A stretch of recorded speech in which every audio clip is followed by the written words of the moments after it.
Before we start today's video, once again, I am promoting the election night stream that is happening tomorrow, May 17th at 6:45 p.m. Eastern Standard Time for the very last time. I know, we talked about it for a while now. But again, I hope everybody tunes into the election night stream.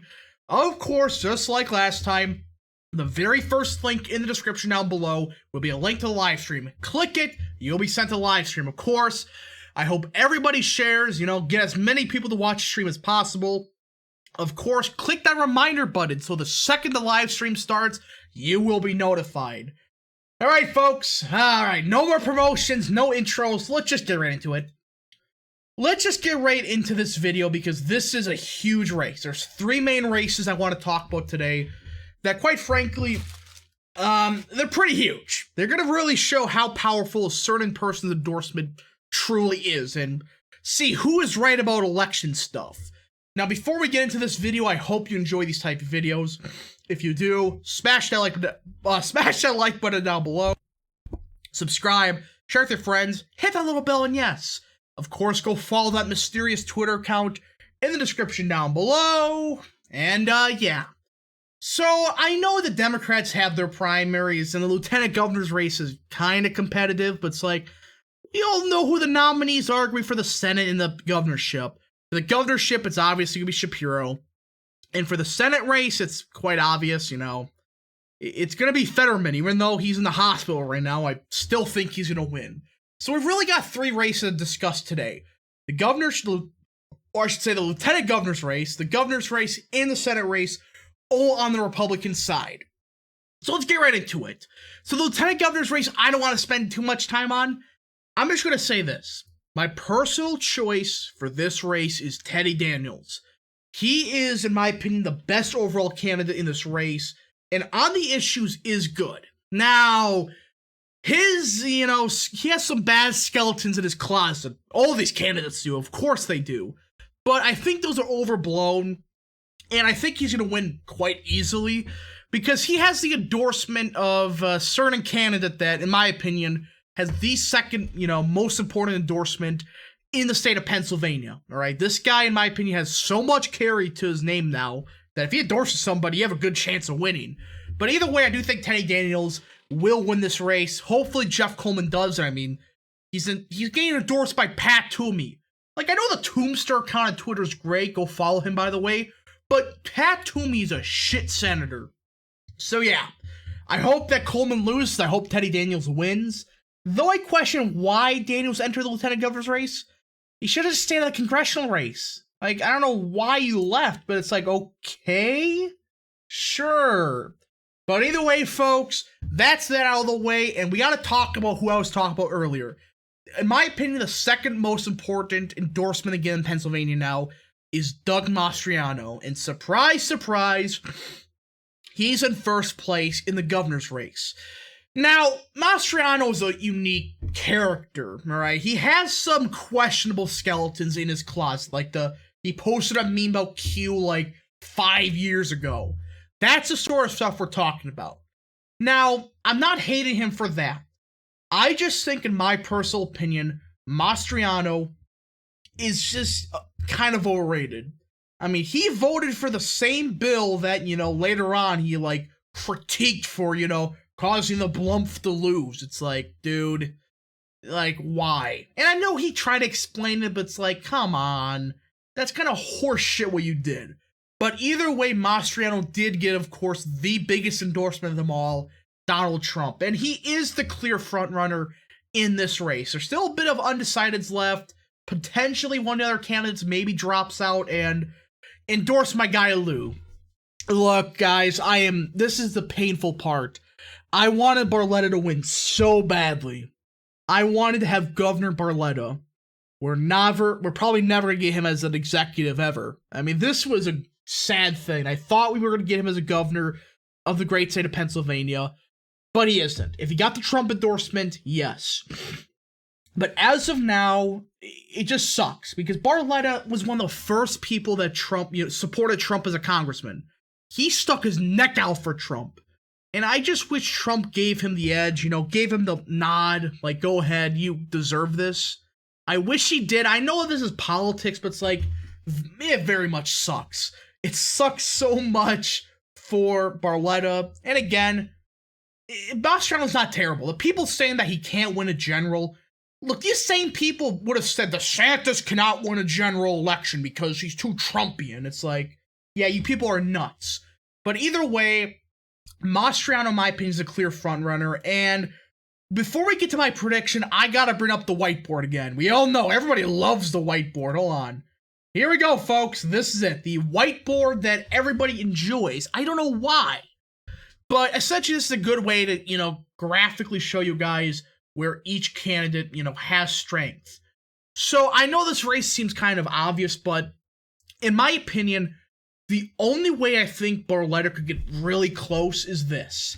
He runs up the vote in this part of the state here. This is the part of the state that's where he's from. He's from Hazleton, Pennsylvania. He was a former mayor, etc. This is the part of the state that he has a lot of weight to. It's a very blue-collar area. Now, this is an area that I think Barletta, even in the Senate race in, 2018, the primary, he got like 90% in some of these areas. He is very well liked. Even with Trump's endorsement, I think Lou Barletta has a huge advantage in this part of the state. And plus, I'm wondering if, these polls are missing this part of the state and another part of the state. There's a lot of blue dog Dems in this state, part of the state, and a different one. But these voters have never voted Republican primary. This may be the first time they have. And Barletta, I think, has an advantage with those type of voters, those voters that, they haven't voted Republican, outside of Trump. But this is the first time they're ever voting a Republican primary. If they do come out in droves in this part of the state, that's a huge advantage to Barletta. Now, Mastriano has the clearest pathway forward, and he actually has, probably the biggest sway. This is the part of the state, hold on, let me draw this better. This is the part of the state that he is going to rub the vote in.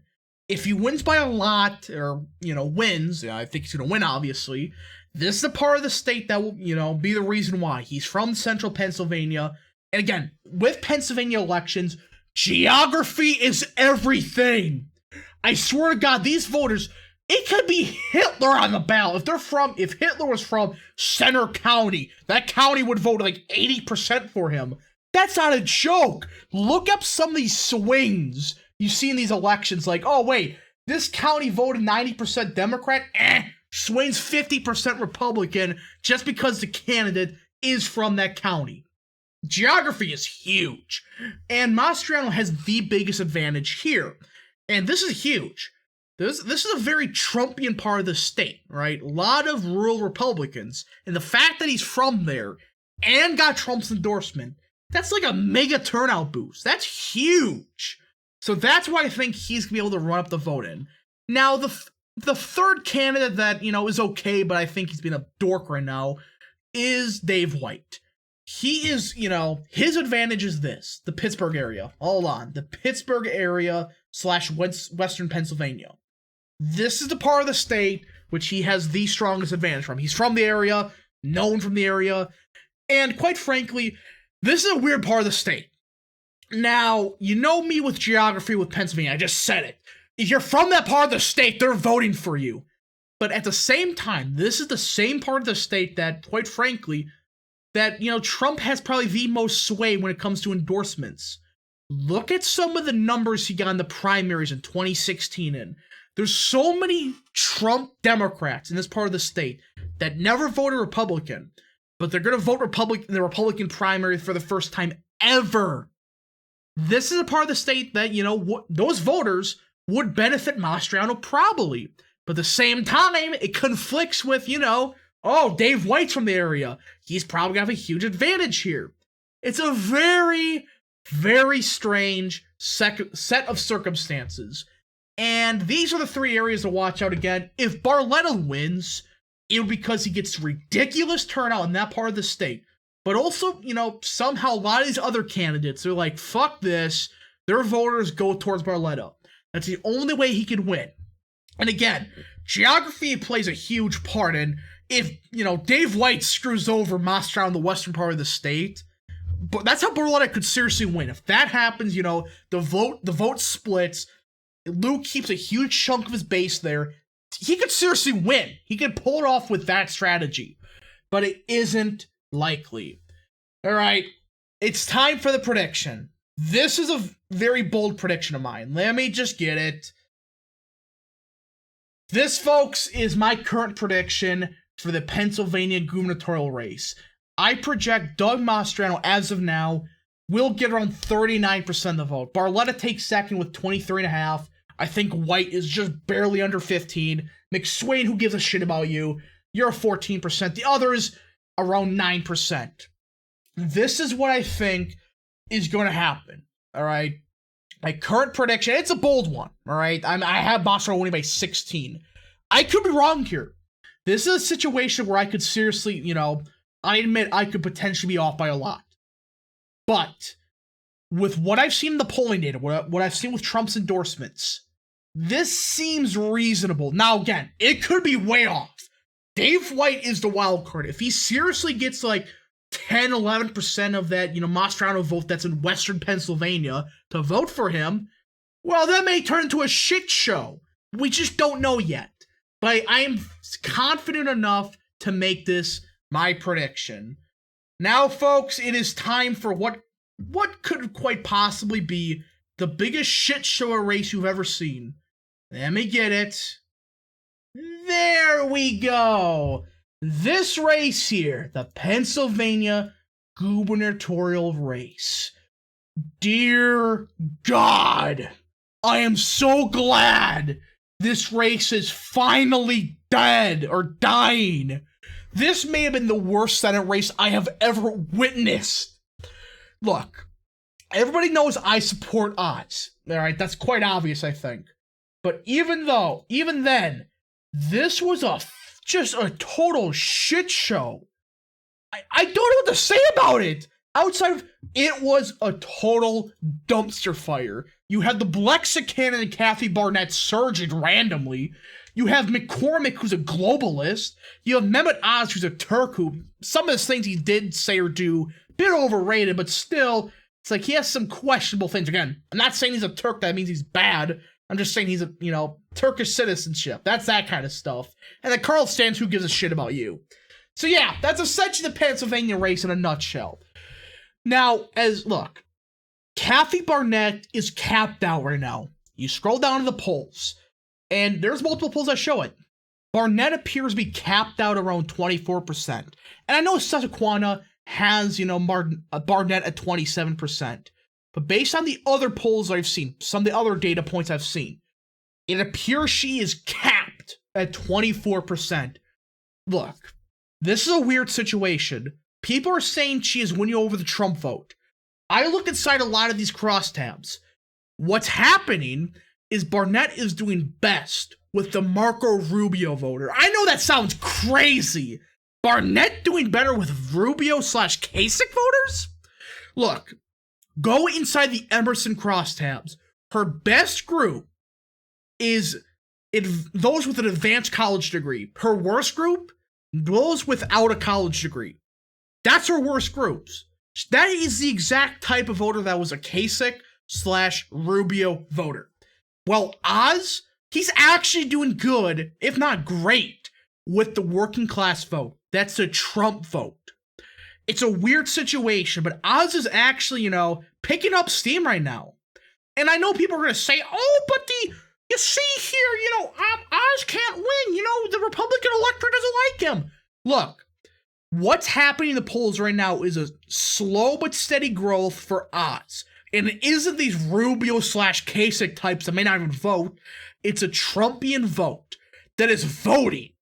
That is why I'm saying Oz is going to win this race. This idea that Barnett's going to do it, she's capped. She can't gain any more support. Where she can get votes from? I mean, what is happening is, well, she's capped. She cannot gain any support from anywhere else. So yeah, it may sound crazy, but I think Oz wins this race actually, easier than expected. Now, before we get to my prediction, of course, print out the whiteboard. All right, so this is a very simple thing, all right? If Oz or I should say Barnett wins, all right? It's going to be because of this part of the state. Hold on, let me just do this. There we go. It'll be because of, oh, well, there we go. Right? Oh, whoa, there we go. It'll be because of this part of the state and right here. Hold on, let me draw this better. This is the part of the two parts of state that if Barnett wins, it'll be because of these two areas, Montgomery and Chester County in central Pennsylvania. Just like I said earlier, geography is huge in Pennsylvania, and Montgomery and Chester is essentially where Barnett's from. But the reason for the Central Valley is that's where Mastriano is campaigning heavily for her. So she's going to do good with those Central Valley voters. If she does great with them, like huge Mastriano Barnett supporters, she has a chance of winning. But I don't see that happening. I mean, you look at some of the crosstabs, she still is not doing that good with working class voters. It appears most of her support is coming from those essentially 2 or 3 counties: Delaware, Chester, Montgomery. Now, for McCormick to win, I know I'm going in a weird order. Here's a weird part. He's not going to, do good over here. He's not going to do good in the Pennsylvania or the Philadelphia area. If he wins, it'll be because of the blue-collar part of the state. This part of the state, right here, Western Pennsylvania, a.k.a. Trump country. Just like I said last time, geography is huge. He's from that western half of the state. And I'm starting to truly wonder that the polls are not only missing a chunk of Trump voters that are voting odds, but they're also missing a chunk of voters that are going to vote for McCormick. They're mostly from this area. Very blue-collar, very working class, but also very Trumpian. And McCormick, for, I hate him, he's run a decent enough campaign to appeal to some of those voters. He's not going to win, all of them. He'll win a chunk of them, especially in this part of the state, especially since he's from there. Now, for Oz, this is a very simple path. He's going to do great in Philadelphia, in my opinion. I think this would be one of his best counties, right here, Philadelphia. I also think he does good in Bucks, right? This is a very working-class area. One of those areas that's also kind of pro-Trump. But also, I think up here, northeastern Pennsylvania. Look, I know I said earlier that geography does matter. Yes, it does. But not all the time in Pennsylvania. I'm talking about, Allegheny County right next to, Butler, right next to Lawrence. I'm talking about, I'm not talking about, Chester is closer than Philadelphia to, Carbon County. That means Barnett will do better there. No, I'm just saying, generally speaking, geography does matter in the relative area. But this part of the state here, I said this about Barletta, there's a lot of Trump voters here. There's a ton of them. There's a ton of former Democrats that voted Trump, but this is the first time they're voting Republican. These voters are going to vote heavily for Oz. They're a working class vote, and they essentially listen to who Trump endorses. Sure, they'll be grudgingly okay, fine, I'll support him. But they're still going to vote for him in high enough numbers that I think that he wins easily. Now, folks, this is what everybody's been waiting for. My prediction for the Senate race. This is a tough prediction. And I know look, when you see my prediction 1 second, you may think I'm crazy, but you know what? I'm taking a big risk. I don't care what people say about my prediction. All right, I'm going with it.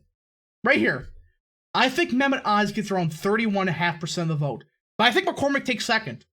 I think 27.5% is only because the western half of the state is not getting polled. And those voters are going to be much more favorable to McCormick than they are to Barnett. Now, for Barnett, she'll get 24% plus 2. All right, she'll get 2% the undecideds left. That's where she gets that 2% bounce. Carlos Sainz, I don't care about. Others, who cares? But I think Oz will win around 31.5% of the vote. Couple points less than Vance, but in my opinion, a much more, brutal primary. A complete shit show. Anyways, folks, that's my predictions. I'm done. No more predictions. That's it. If you enjoyed this video, which I hope you did, smash that like button down below. Subscribe, share with your friends, hit the little bell, and yes, of course, go follow that mysterious Twitter account in the description down below.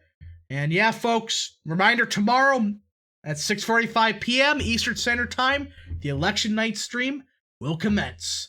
See you guys there.